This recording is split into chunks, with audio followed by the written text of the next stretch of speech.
يا احمد اثبت بقول لك ايه، جيب 500 جنيه بدل ما اطير لك رقبه الدكتور بتاعك وقتي. انت بتعمل ايه يا ابن الكلب؟ سيب الدكتور. 500 جنيه حالا اهو. طب وكتاب الله ما انت واخد حاجه. قول له جيب 500 جنيه بدل ما اطير رقبتك الطويله دي واثبتها لك على صدرك. بس كده؟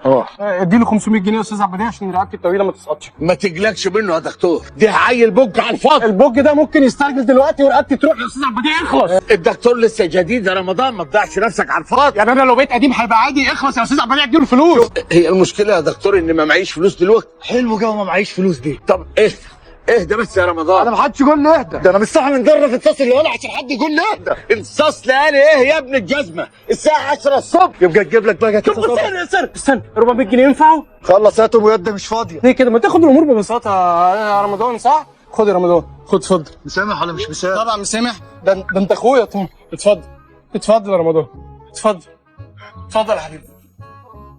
مين الواد ابن الكلب ده؟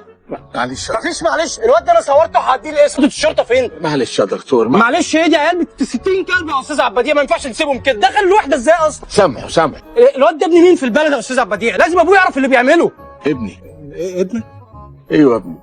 الواد ده هو عامل لي مشاكل في البلد بسبب اللي بيبلبعه ده. انا اسف يا استاذ عبديه. بلاش تبلغ عنه، ابوس ايدك. استغفر الله يا استاذ عبديه. خلاص انا مش هبلغ عنه ولا حاجه. والله العظيم من ساعه ما شفتك وانا حاسس انك ابن حلال.